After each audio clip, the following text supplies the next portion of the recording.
Vamos abrir a Bíblia em João, Evangelho de João. Evangelho de João, capítulo 1, versículos de 29 a 31. Eu tenho uma proposta para vocês hoje à noite, irmãos. A minha proposta é nós lermos juntos todo o primeiro capítulo. E a gente vai lendo e vai parando. Além de uma proposta, é um desafio para mim.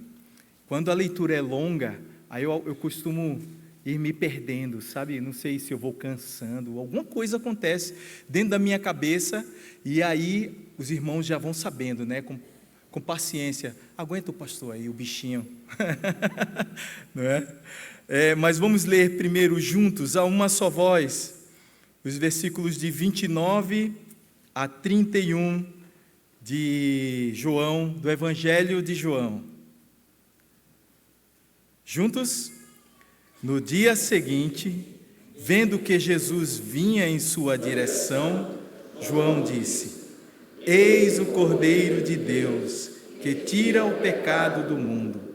Este é aquele a respeito de quem eu falava, quando disse: Depois de mim vem um homem que é mais importante do que eu, porque já existia antes de mim. Eu mesmo não o conhecia, mas vim batizando com água, a fim de que ele fosse manifestado a Israel. Amém? Vamos orar mais uma vez? Pai, ilumina os nossos olhos, Pai, para que compreendamos a Tua palavra. Tem misericórdia de mim, pecador, Senhor, e usa-me para trazer a mensagem que Tu tens essa noite, que eu não atrapalhe aquilo que o Senhor tem para falar, em nome de Jesus. Amém. Amém. Irmãos, esse evangelho foi escrito por um homem que amava profundamente ao Senhor e que entendia que o critério que os hebreus tinham para o amor e para o conhecimento de Deus é a obediência. O único critério é a obediência. A obediência é a prova de que eu realmente conheço e amo o Senhor. Ele escreveu essa carta, ele mesmo falou esse evangelho, ele mesmo falou lá no capítulo 20, nos versículos, capítulo 20, versículo 31. Ele mesmo disse assim, que o propósito desse evangelho era para que nós crêssemos que Jesus é o Cristo, o Filho de Deus, e para que, crendo, tenhamos vida eterna em seu nome. Vou repetir, o Evangelho é para que creiais que Jesus Cristo, ou que Jesus é o Cristo, o Filho de Deus, e para que, crendo, tenhais vida eterna em seu nome. O apóstolo João, ele já parte do princípio, Jesus é Deus. Jesus é o Deus Todo-Poderoso que desceu à terra, que encarnou. E ele começa o seu evangelho falando sobre isso, porque isso é muito importante. O que nós lemos falar, o testemunho de João Batista dizendo: Eis o Cordeiro de Deus, que tira o pecado do mundo. E ele fala que esse Cordeiro de Deus tem a primazia sobre ele, mesmo tendo nascido depois dele. E a primazia existe porque ele existia antes de João Batista. Ele estava no princípio com Deus, como nós podemos ler aqui. Nós vamos ler a partir do versículo 1. Ele diz assim: No princípio era o Verbo, e o Verbo estava com Deus, e o Verbo era Deus. Ele estava no princípio com Deus. Todas as coisas foram feitas por Ele, e sem Ele, nada do que foi feito se fez.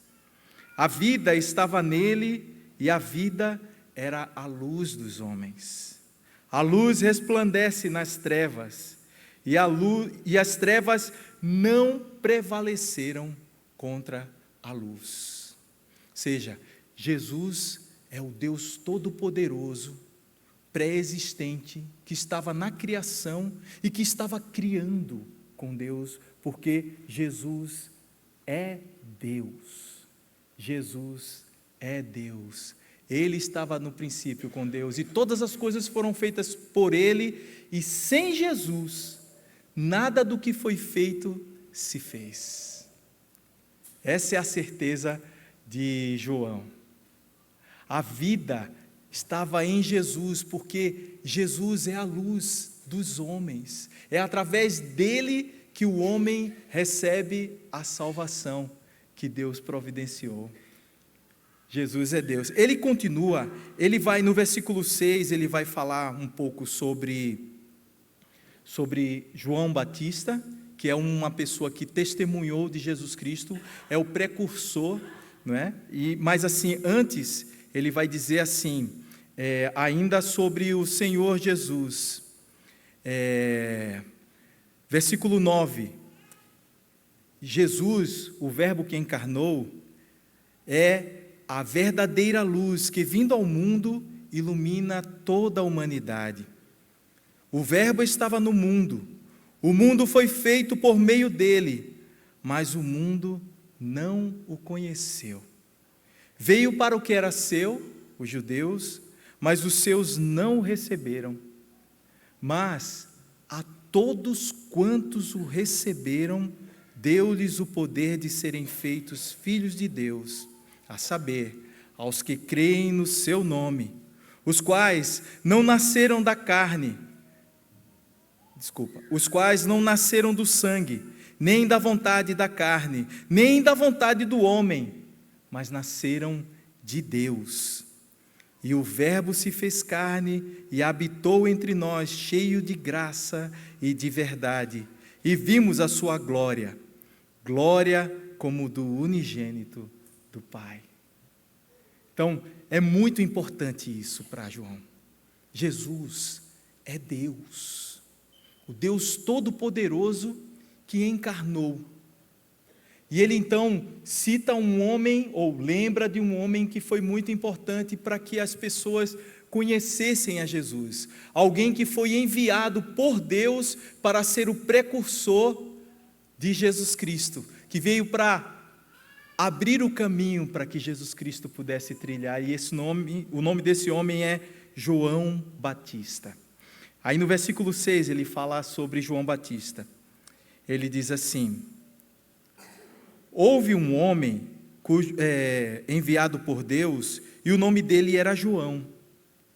Este veio como testemunha para testificar a respeito da luz, para que todos viessem a crer por meio dele. Ele não era a luz, João não era a luz, mas veio para dar testemunho da luz, a verdadeira luz, que vinda ao mundo, ilumina toda a humanidade. Ele fala mais sobre João, a partir do versículo 15. João dá testemunho dele e exclama: este, falando sobre Jesus, é aquele de quem eu dizia, ele vem depois de mim, mas é mais importante do que eu, pois já existia antes de mim. Nós já falamos isso, né? Versículo 16, porque todos nós temos recebido da sua plenitude, e graça sobre graça.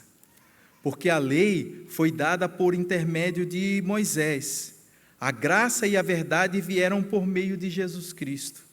Ninguém jamais viu a Deus, o Deus unigênito que está junto do Pai é quem o revelou. Então, João, ele afirma essas coisas para apontar para Jesus Cristo como Deus, e fala que os judeus não o receberam, mas quem recebeu a Jesus Cristo, recebeu também o poder de ser feito filho de Deus. E ele diz assim: todos nós temos recebido da sua plenitude. Fala de todos quais? Todos aqueles que o receberam, têm recebido também da sua plenitude. Jesus completo, habitando em nós. Um mistério que nós não podemos discernir completamente, mas uma verdade profunda da palavra de Deus. Jesus habita em mim. Jesus habita em nós. Todos nós temos recebido da sua plenitude e graça sobre graça. Graça sobre graça fala sobre bênçãos como a praia do mar, não é? Vem uma onda e aquela onda vem varrendo a praia e depois aquela onda volta, mas antes que ela se recolha completamente, vem uma outra onda por sobre aquela e a encobre e volta de novo a varrer a praia do mar, pois todos nós temos recebido Jesus Cristo completo e graça sobre graça sobre graça. Assim como neste momento, na praia do mar, existem ondas sobre ondas, da mesma forma todos nós temos conhecido a Jesus Cristo e temos recebido dele bênçãos sobre bênçãos. Muitas delas a gente nem consegue discernir. Aquela jaca que caiu só depois, a gente disse, quase, que sorte, não é? A bênção de livramentos maravilhosos que nós recebemos, de coisas que talvez para nós sejam tão comuns, como chegar no trabalho, como voltar do trabalho. Eu lembro de uma amiga que ela perdeu o ônibus, ela atrasada para uma prova, e ela ficou desesperada com aquilo. Que o motorista, assim, quando ele a viu, ele acelerou e foi embora, sabe? Não deu nem uma colher de chá para ela. Só que no caminho, no ônibus que ela pegou depois, né, já bem retardada, ela viu que em Pontezinha aquele ônibus tinha batido num caminhão de folhas de zinco e a maior parte das pessoas daquele ônibus tinham morrido, né? Ela podia agradecer a Deus que pela graça a manteve viva, que por sua providência permitiu que ela continuasse vivendo. Mas muitas das bênçãos que nós recebemos, nós nem identificamos como bênção.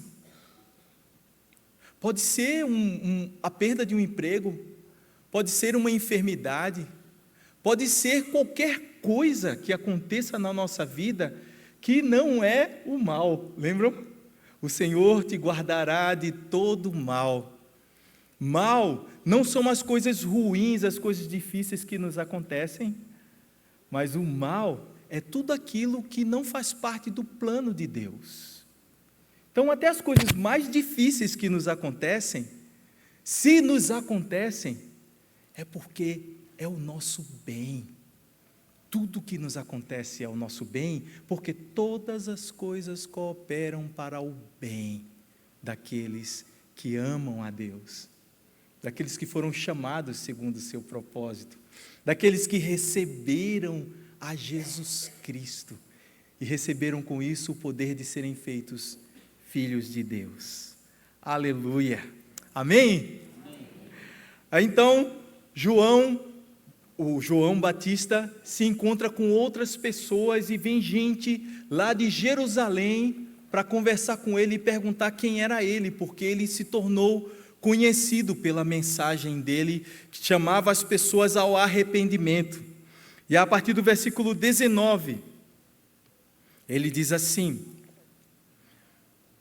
este foi o testemunho de João, quando os judeus lhe enviaram de Jerusalém sacerdotes e levitas para perguntar: quem você é? Ele confessou e não negou, confessou: eu não sou o Cristo. Diante disso lhe perguntaram: quem é você então? Você é Elias? Ou a reencarnação de Elias? Ele disse: não sou. Então perguntaram: você é o profeta? Lá em Deuteronômio, no capítulo 18, fala sobre um profeta que seria enviado por Deus. Eles perguntaram: é você, João? João disse: não sou. Versículo 22, então. Disse-lhe então: diga quem você é, para que podermos dar uma resposta àqueles que nos enviaram. O que é que você diz? a respeito de si mesmo. Então ele respondeu: eu sou a voz do que clama no deserto. Endireitem o caminho do Senhor, como disse o profeta Isaías. Havia uma consciência bem clara de João Batista, de que ele era o cumprimento dessa profecia. Esse profetizado na palavra de Deus em Isaías 40, versículo 3, sou eu. Eu vim para endireitar o caminho do Senhor. Ele diz assim: voz do que clama no deserto, endireitem o caminho do Senhor, como disse o profeta Isaías.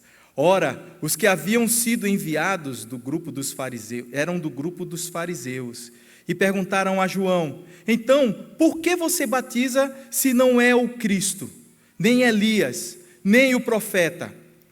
Respondeu João: eu batizo com água, mas no meio de vocês está alguém que vocês não conhecem. Ele vem depois de mim, mas não sou digno de desamarrar a correia das suas sandálias. Essas coisas aconteceram em Betânia, do outro lado do Jordão, onde João estava batizando. Então, até aqui, a gente vê João afirmando quem ele não era, para poder dizer quem ele era. Ele não era o Cristo, ele não era o profeta, ele não era a reencarnação de Elias. Quem é você? Eu sou aquele enviado por Deus para dizer: endireitem o caminho do Senhor. Ele veio para anunciar aquele que viria depois. João nasceu antes de Jesus, filho de Isabel, não é? Tem aquela visita de Maria.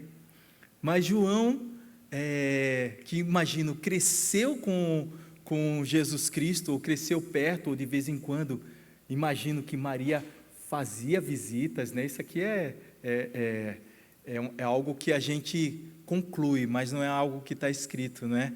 Ela fez aquela visita a Maria quando ela falou João no ventre, Maria fez a visita a Isabel, não é? E no ventre de Isabel, João se mexeu, João estremeceu, não é? E aí Isabel ficou cheia do Espírito e identificou ela como a mãe do Salvador, a mãe de Jesus Cristo.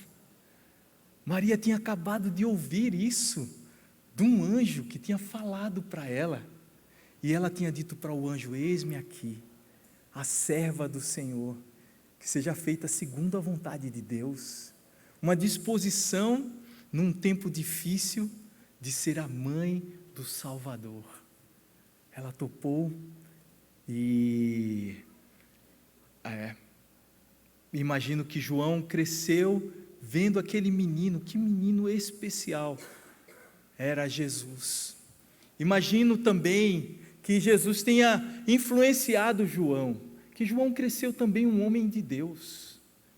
João foi um homem consagrado ao Senhor, que amava profundamente a Deus.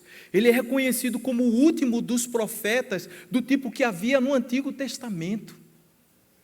Um homem sério, um profeta que falava a verdade de Deus a qualquer um que se aproximasse dele.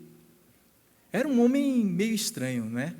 Vivia no deserto, comia gafanhoto. Eu não sei que gosto tem gafanhoto, mas eu sei que eu não quero conhecer gosto de gafanhoto, nem com um melzinho por cima, como João comia. Mas ele vivia assim, e era um homem extremamente respeitado. E aí, no dia seguinte a esses questionamentos, sim, um detalhe muito importante. Eles perguntam: por que você batiza se você não é o Cristo, se você não é Elias e nem é o profeta? A resposta dele parece não ser a resposta, mas é a resposta. Porque ele diz assim: olha, eu não sou digno de amarrar os pés, as sandálias dos pés daquele que vem após mim, porque ele é maior do que eu, porque ele tem a primazia. ele está falando de uma dignidade que há em Jesus Cristo, que faz com que ele proclame a Ele. O porquê era Jesus, Ele já chegou, e eu batizo para que as pessoas conheçam a Ele. Então, no versículo 29 vem o texto que nós lemos, né? Quando João olha para Jesus e diz: eis o Cordeiro de Deus, quando Jesus vinha na sua direção, que tira o pecado do mundo. Versículo 30, não é? Eu estou em João, né? Assim, eis o Cordeiro de Deus que tira o pecado do mundo. Versículo 30. Este é aquele a respeito de quem eu falava quando disse: depois de mim vem um homem que é mais importante do que eu, porque existia antes de mim. Eu mesmo não o conhecia, mas vim batizando com água a fim de que ele fosse manifestado. E João testemunhou dizendo: vi o Espírito descer do céu como pomba e pousar sobre ele. E eu não o conhecia. Aquele, porém, que me enviou a batizar com água, me disse: aquele sobre quem você vir descer e pousar o Espírito, esse é o que batiza com o Espírito Santo. Pois eu mesmo vi e dou testemunho de que ele é o Filho de Deus. Tem uma coisa estranha aqui, não é?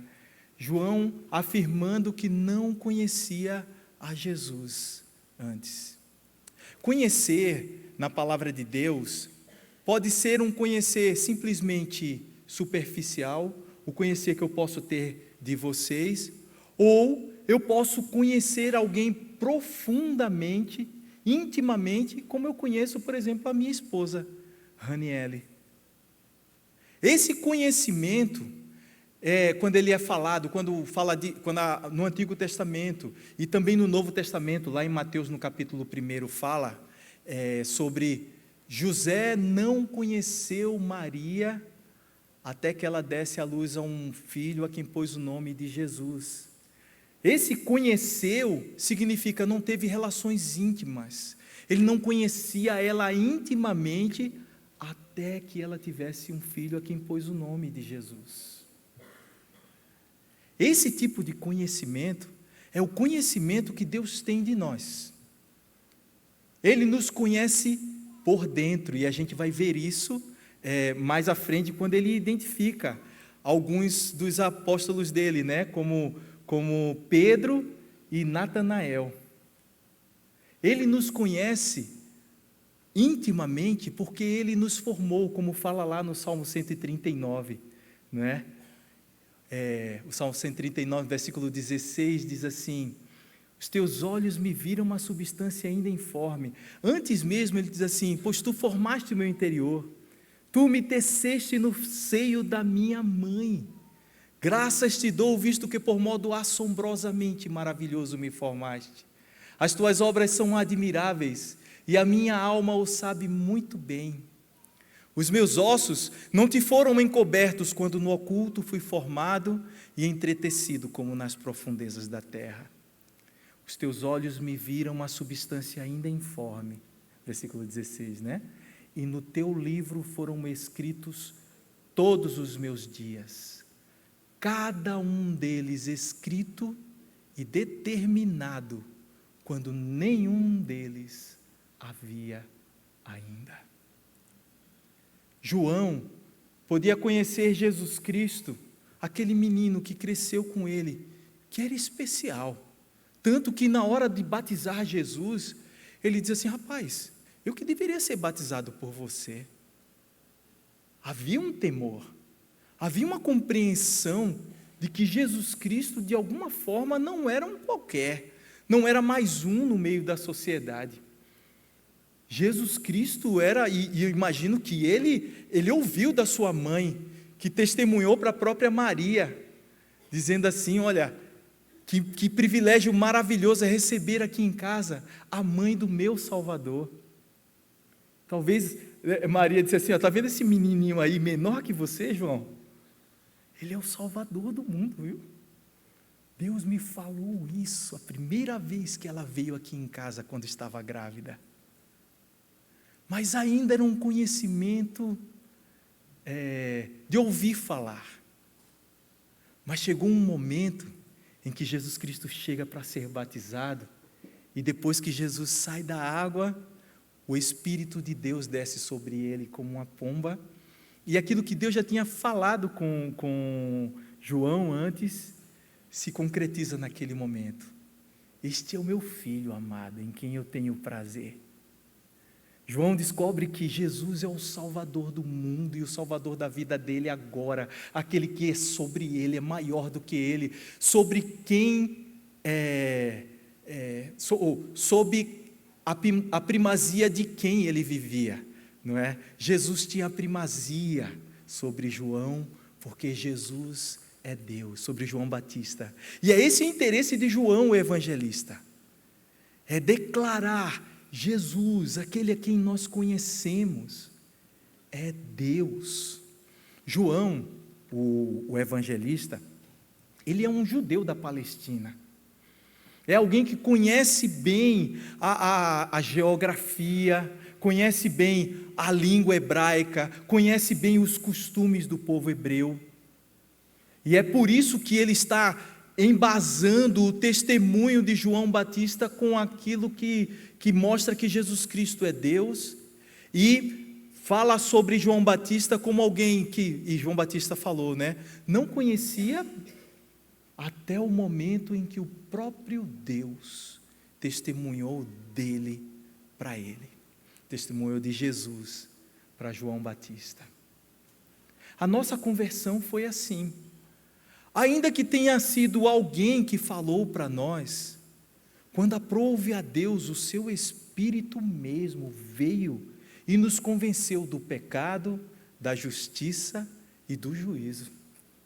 O seu Espírito apontou para Jesus Cristo, o seu Espírito nos ressuscitou e nos fez ver que nós andávamos perdidos, caminhando para o inferno, segundo o curso deste mundo, segundo o príncipe da potestade do ar, do Espírito que agora atua nos filhos da desobediência, entre os quais também todos nós andamos outrora, seguindo as inclinações da nossa carne, fazendo as vontades da carne e dos pensamentos. Naturalmente, nós éramos filhos da ira, como também os demais.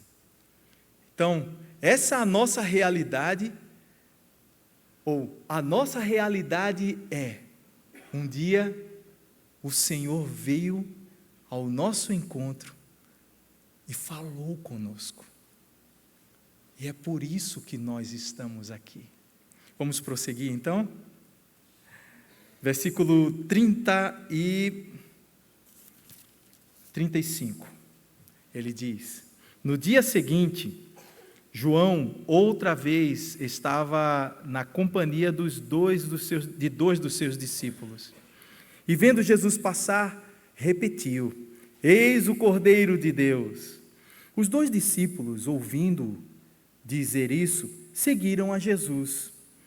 E Jesus, voltando-se e vendo que o seguiam, disse-lhes: o que é que vocês estão procurando? Eles responderam: Rabi, que quer dizer mestre, onde o Senhor mora?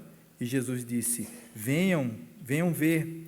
Então eles foram, viram onde Jesus estava e ficaram com ele. Onde Jesus estava morando e ficaram com ele naquele dia.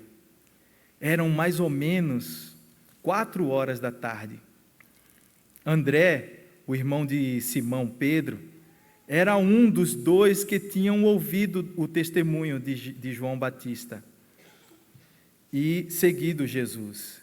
Ele encontrou primeiro o seu próprio irmão, Simão, a quem disse: achamos o Messias, que quer dizer Cristo, e o levou a Jesus.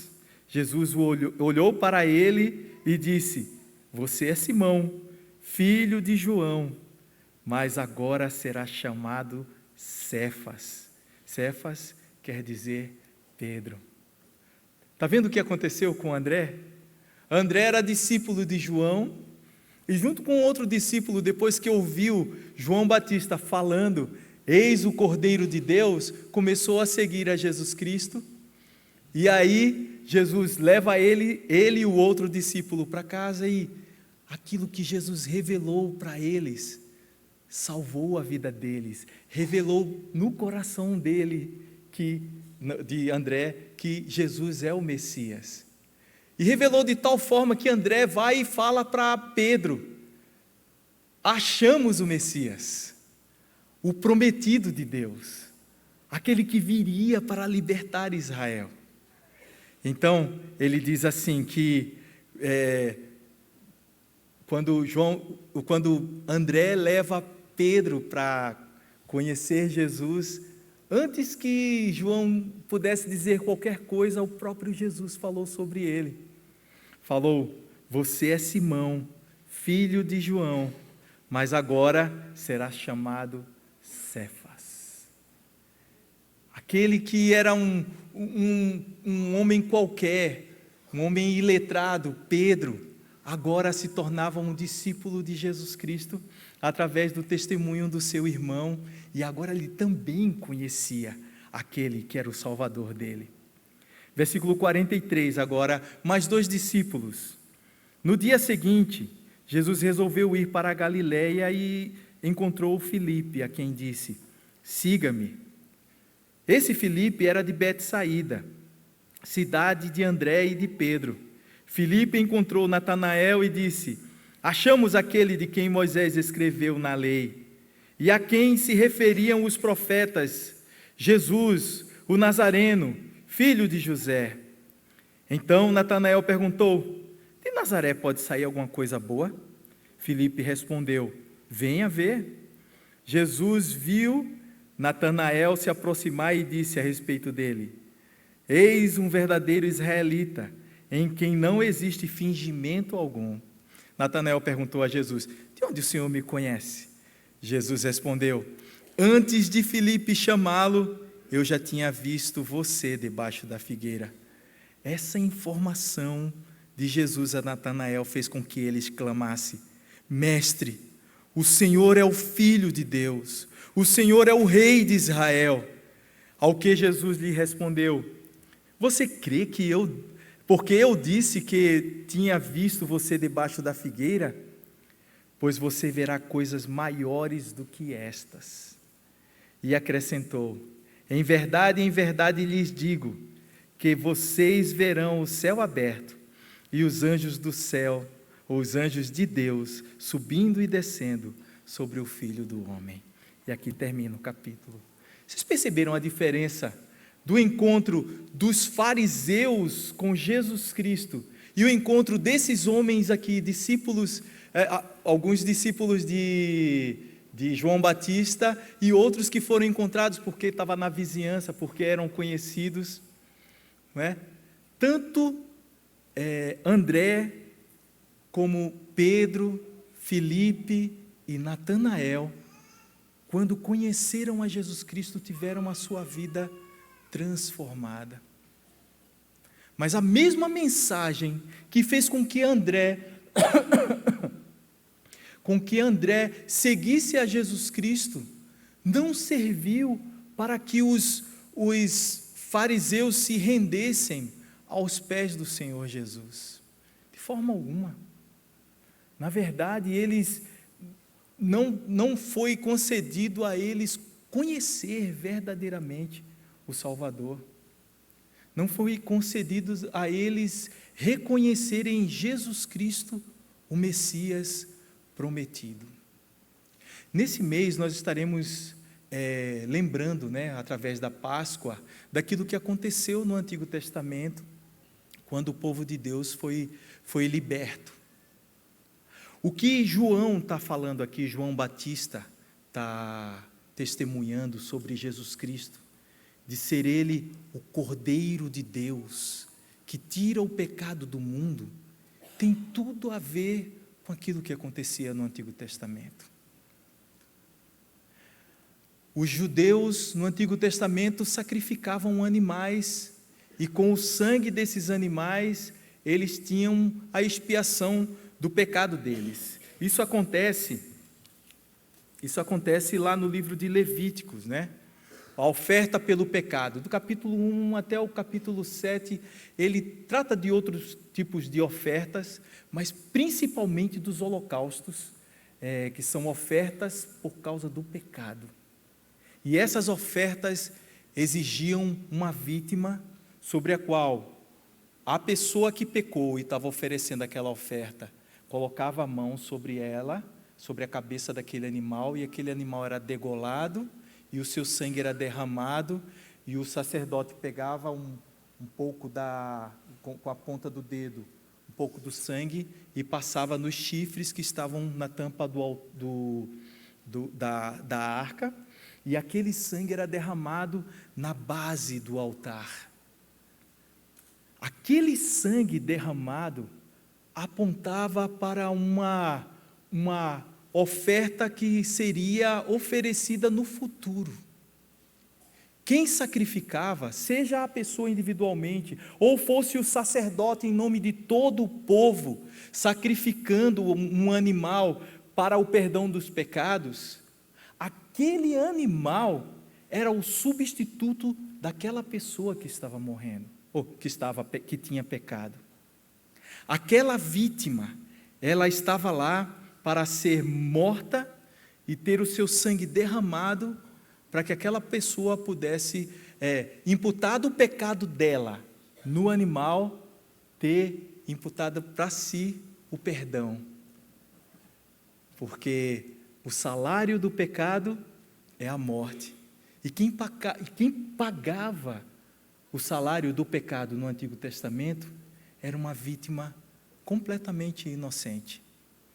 Talvez um carneiro, um novilho, uma ave, para quem era mais pobre, um cordeiro.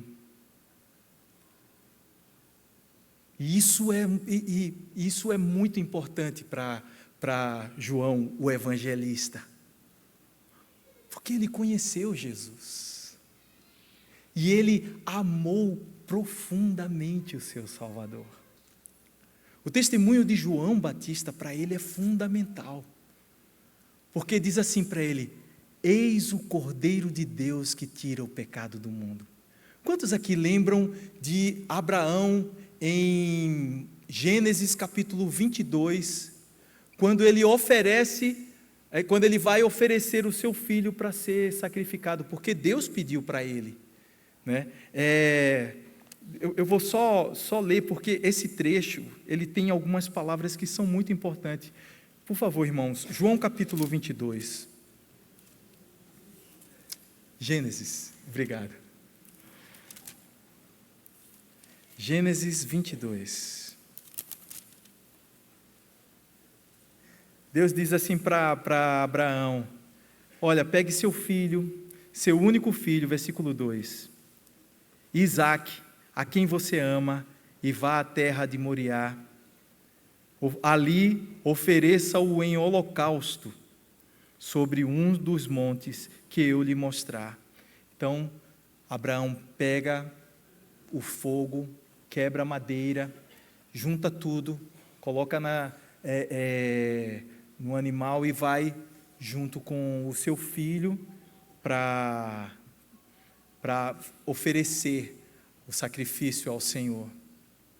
No caminho, João pega, versículo 3, no dia seguinte, na manhã seguinte, Abraão levantou-se de madrugada, tendo preparado o seu jumento, levou consigo 2 de seus servos e Isaque, seu filho, rachou a madeira para o holocausto e foi para o lugar que Deus lhe havia indicado. No terceiro dia, Abraão ergueu os olhos e viu o lugar de longe. Então disse aos servos, olha o que Abraão diz: esperem aqui com o jumento.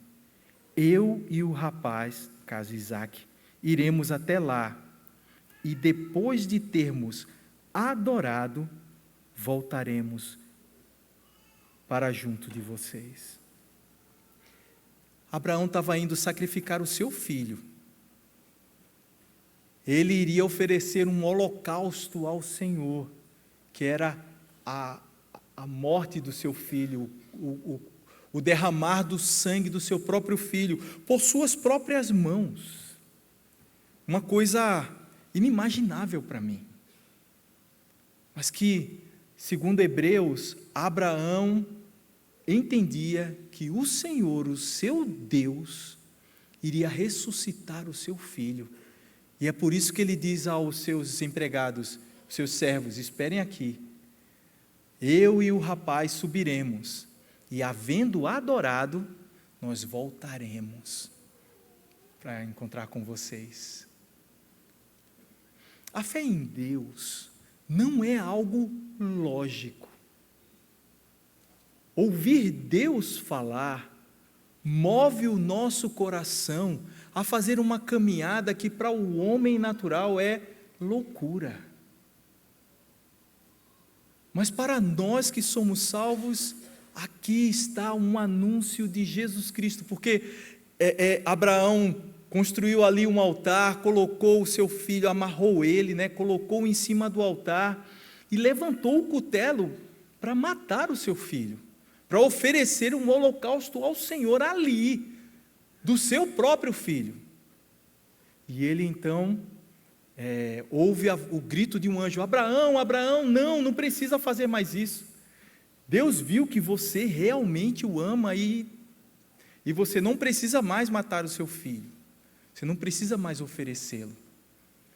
E aí é apresentado a Abraão alguém que seria o substituto do seu filho, um carneiro que estava preso pelos chifres, não é? Num arbusto, e ele pega aquele carneiro e oferece em lugar de Abraão, ou de Isaac. É aquilo que nós chamamos de oferta vicária, não é? Pronto. Todas essas coisas, Levíticos, Gênesis, que é antes de Levíticos, tudo que nós vimos até agora apontam para essa afirmação de João Batista sobre Jesus Cristo: eis o Cordeiro de Deus que tira o pecado do mundo. Por que um cordeiro? Um cordeiro, ele nasce para morrer. Não existe, assim, pelo menos não era comum, um cordeiro de estimação, um pet em casa, o meu cordeirinho, vai crescer, vai virar um carneiro, vai nascer os chifres nele e tudo mais, e a gente vai ficar com ele aqui em casa para sempre. Eu imagino que talvez possa ter acontecido. Mas o que João Batista está afirmando sobre Jesus Cristo é que esse é aquele que veio para dar a vida a todo aquele que nele crer. Nós lemos hoje. Ele veio trazer a salvação ao mundo, mas esse não é um texto generalista. Porque desde antes, quando ele fala: a todos quantos o receberam, deu-lhes o poder de serem feitos filhos de Deus. Ele agora, depois, em João capítulo 3, no versículo 16, ele vai dizer assim: Deus amou o mundo de tal maneira que deu o seu Filho unigênito, para que todo aquele que nele crê não pereça, mas tenha a vida eterna. Afirmação esta do próprio Senhor Jesus Cristo, falando para Nicodemos. Nós podemos olhar para tudo isso e ver o quão maravilhosa é a graça desse Deus, o Deus Todo-Poderoso. A oferta de Jesus Cristo, o Cordeiro de Deus, era uma oferta muito mais especial do que qualquer oferta do passado. Porque a gente sabe que, Hebreus capítulo 10, se os irmãos forem comigo, Hebreus 10, a partir do versículo 1, diz assim: ora, visto que a lei é apenas uma sombra dos bens vindouros, não a imagem real das coisas, nunca consegue aperfeiçoar aqueles que se aproximam de Deus, com os mesmos sacrifícios que ano após ano, continuamente, eles oferecem. Se isso fosse possível, será que os sacrifícios não teriam deixado de ser oferecidos? Porque os que prestam culto, tendo sido purificados uma vez por todas, não mais teriam consciência dos pecados. Entretanto, nesses sacrifícios ocorre a recordação de pecados todos os anos, porque é impossível que o sangue de touros e de bodes remova pecado. Por isso, ao entrar no mundo, Cristo disse: sacrifício e oferta não quiseste, mas preparaste um corpo para mim. Não te agradaste de holocaustos e ofertas pelo pecado. Então eu disse: eis aqui estou. No rolo do livro está escrito a meu respeito. Estou aqui para fazer, ó Deus, a tua vontade. Depois de dizer, como disse acima, sacrifícios, ofertas, holocaustos e ofertas pelo pecado não quiseste, nem deles te agradaste, coisas que se oferecem segundo a lei. Num segundo momento acrescentou: eis aqui estou para fazer ó Deus, a tua vontade. Ele remove o primeiro para estabelecer o segundo. Ele remove aquele animal que não conseguiria fazer aquilo que só no futuro seria feito de forma definitiva, para colocar o seu próprio filho, Jesus. Nessa vontade é que temos sido santificados, mediante a oferta do corpo de Jesus Cristo, uma vez por todas. É uma oferta que vem e que não mais é um tipo daquilo que ainda viria, não, de jeito nenhum. Aqui está a oferta definitiva. O que acontecia no passado, como falamos, apontava para o futuro. Era apenas um tipo, uma imagem, um símbolo daquilo que verdadeiramente aconteceria, e aconteceria de uma forma inimaginável. Loucura para os homens. Eu lembro de um monge budista, tinha um programa na Globo, falava, era religiões, e ele dizia assim: o budismo faz muito mais sentido do que o cristianismo. Você veja o cristianismo, eles creem que Deus virou homem, um absurdo, e Deus vira homem e morre na cruz por causa de pessoas que são pecadores. Isso não existe. Mas olha, o budismo, aí começa a falar sobre o budismo, é loucura. A vítima, Jesus Cristo, era muito maior, porque não era um animal qualquer, era um homem que se oferecia em favor de todo aquele que nele crê. Em segundo lugar, era uma oferta que era eficaz. Ela não aconteceria várias vezes. Jesus Cristo não teria que morrer, descer de novo e morrer, e descer de novo e morrer, e assim ia, morrendo e ressuscitando, não. Foi de uma vez por todas. E essa oferta não é mais uma oferta por aquele que pecou e tem dinheiro para pagar e comprar um animal para morrer e assim ter o seu pecado perdoado. Não é o povo de Israel que agora... Eita, eu fechei João. Não é o povo de Deus, né? O povo de Israel que oferecia esses sacrifícios, e aí um touro, um carneiro seria oferecido e derramaria o seu sangue em favor dele. Mas indistintamente no mundo inteiro haverá pessoas que crerão nele e terão nele a vida eterna, terão nele os seus pecados perdoados. Nós, aleluia, glória a Deus. Eis o Cordeiro de Deus que tira o pecado do mundo. Aponta para Cristo, mas aponta também para pessoas como nós, que nos encontramos também com Cristo, mas que somos pessoas fracas, pessoas que não podem bancar aquilo que chama vida, não é? Veja João Batista. João Batista é aquele que recebe do próprio Deus, assim como nós, a revelação de quem é Jesus, o Cordeiro de Deus, o Messias prometido.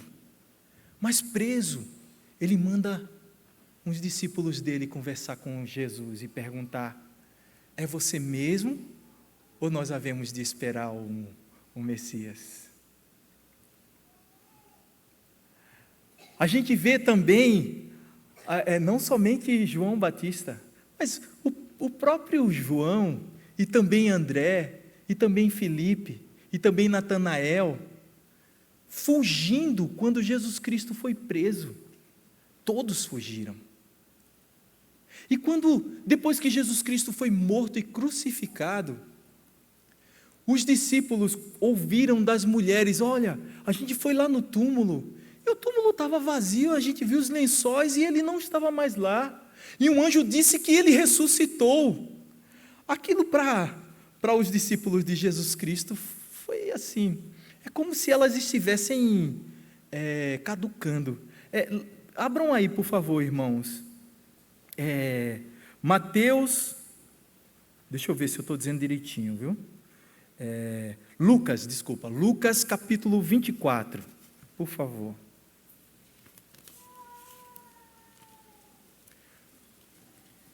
Lucas 24, versículo... aqui está versículo 11, mas deixa eu ler um pouquinho antes, versículo 8. Depois que as mulheres viram a Jesus, né, ouviram que ele ressuscitou, então elas se lembraram das palavras de Jesus, e voltando do túmulo, anunciaram todas estas coisas aos 12, e a todos os outros que estavam com eles. Essas mulheres eram Maria Madalena, Joana e Maria, mãe de Tiago. Também as demais que estavam com elas confirmaram estas coisas aos apóstolos. Aí vem o versículo 11. Mas para eles tais palavras pareciam como um delírio. Eles não acreditaram no que as mulheres diziam.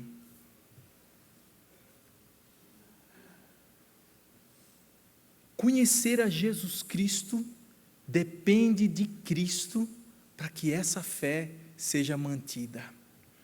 Essa não é a fé dos fiéis, mas a fé daqueles que, mesmo sendo infiéis, tem um Deus que fielmente os sustenta, porque permanece fiel o nosso Deus. Nós andamos por fé, mas a nossa fé, de vez em quando, ela não dá uma balançada quando problemas se chegam a nós, quando as dificuldades se apresentam, a gente não começa a pensar assim: e agora, o que será de mim? Não é? E não tem chapolim colorado, não é, para poder vir nos salvar. Nós sabemos que Jesus Cristo é poderoso para fazer infinitamente mais do que tudo quanto pedimos ou pensamos, conforme o seu poder que opera sobre nós. Mas ainda assim, na nossa caminhada, assim como os discípulos de Jesus Cristo, que mesmo diante de Jesus, Natanael fala assim para Jesus: Jesus, mostra-nos o Pai, isso vai resolver o problema.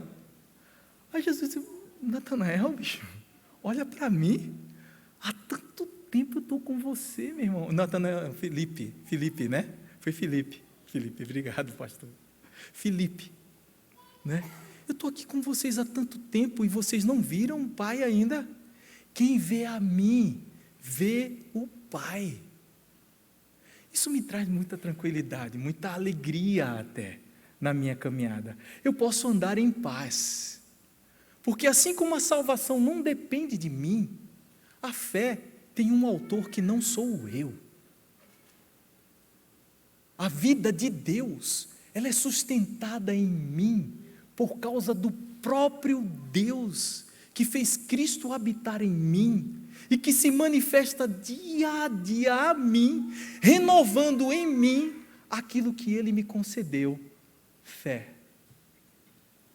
Eu olho para esse texto aqui, apontando exclusivamente para Jesus, e o interesse de João em apresentar Jesus é Deus, e mostrando também os outros aqui, todo mundo aqui, meio que falando e duvidando, para que a gente possa entender, nós somos normais, nós podemos seguir a vida, e dependemos desse Deus.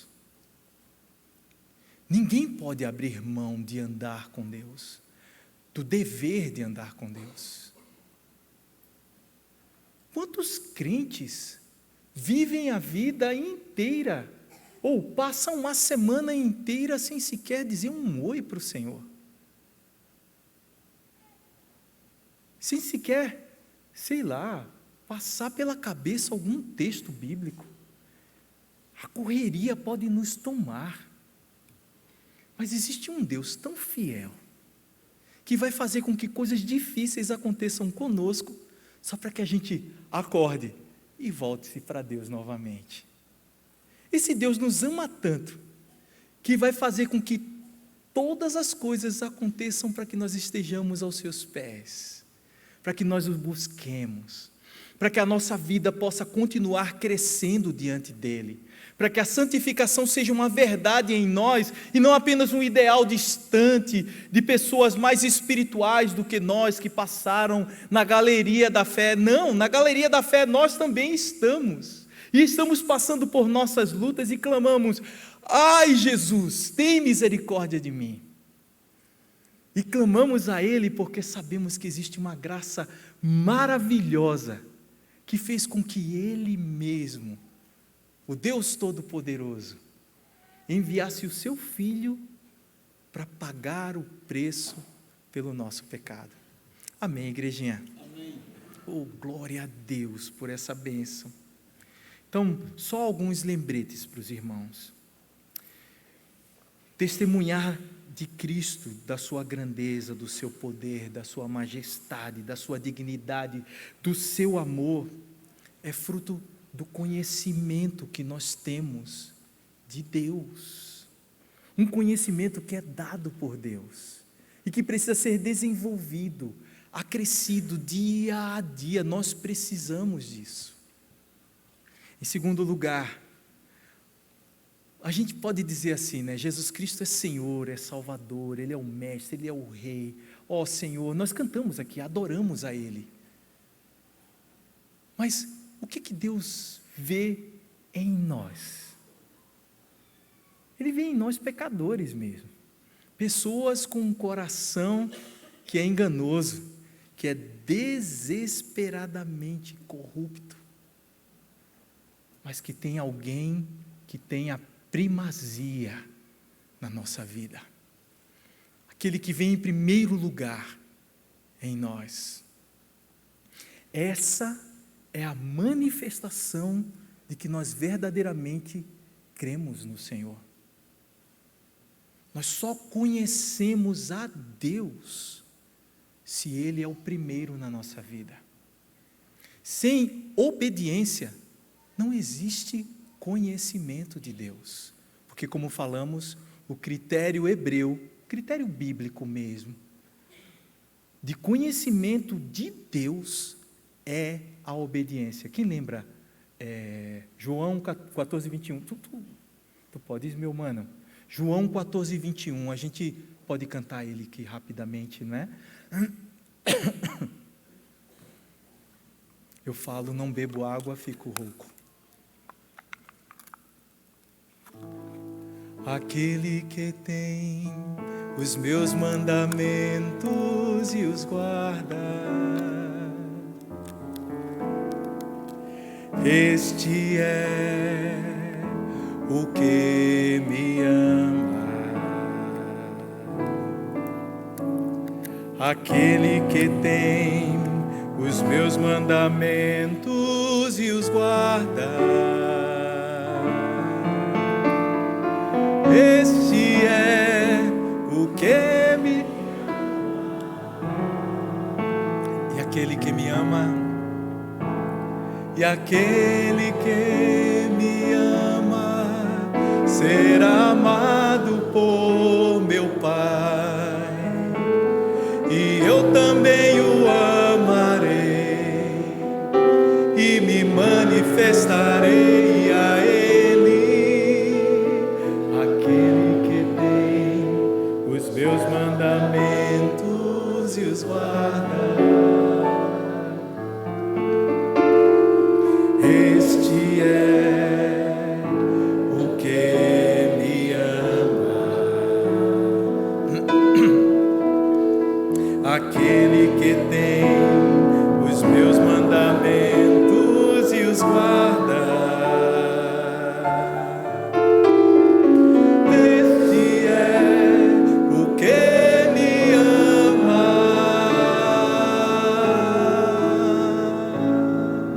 Amém. Amém. Eu fico imaginando, sabe o que? João, como ele está terminando o evangelho dele, e ele vai falando sobre quando Jesus Cristo ressuscitou. Ele diz que ele e Pedro foram ver, né? E ele parou na porta, né? Não entrou, Pedro passou direto e entrou, adentrou, né? E viu que Jesus não estava mais lá no túmulo, né? Só que João, ele fala de si mesmo como aquele discípulo a quem Jesus amava, não é? Veja, ele afirmava isso porque ele tinha conhecido Jesus, caminhado com Jesus, visto a revelação de Jesus, e ele amava muito o Senhor Jesus Cristo. E no capítulo 14 ele fala essas coisas, né? Aquele que me ama, Jesus dizendo, né? Lembrando de que Jesus disse, será amado por meu Pai. João, um judeu da Palestina, entendendo que conhecer a Ele é obedecer, ele está dizendo assim, ó, Ele me amava, porque há uma disposição no meu coração, apesar da minha fraqueza, de ser fiel a esse Senhor, de amá-lo profundamente, de servi-lo de todo o meu coração, de buscá-lo diariamente. Então, imagina, aquele discípulo a quem Jesus amava ficou até na porta ali com medo, né? Mas eu sei que apesar da minha fraqueza, será que é verdade mesmo? Não é? Não tem coisas que são tão ansiadas, tão desejadas, que a gente morre de medo de que não venha, de que não seja verdade, não é? João era assim, fraco, mas sabia que existia um amor profundo por ele. Nós somos assim, fracos, mas sabemos em quem temos crido. Ele é fiel, Ele é poderoso, Ele é o nosso Deus. Então, a palavra de Deus não está afirmando coisas boas sobre nós, não. E isso só realça a graça que nos alcançou. Aleluia! Também, esse texto, ele está falando uma coisa também muito especial. Eis o Cordeiro de Deus que tira o pecado do mundo. Ele está afirmando assim, ó, todo aquele para quem esse Cordeiro de Deus veio, todo esse para quem ele veio precisava dele. Nós precisamos dele, desse Cordeiro. Nós precisamos de um substituto. Nós precisamos e precisávamos de alguém que viesse para morrer em nosso lugar. Porque a condenação do pecado estava sobre nós, e ela foi lançada sobre o nosso Senhor Jesus, para que a vida eterna que estava nele fosse imputada a nós. Pecado imputado a ele, santificação, justiça imputadas a nós. Nós precisávamos de um substituto. E por último, nós nós podemos andar tranquilos, porque o Senhor há de nos sustentar. Amém, irmãos?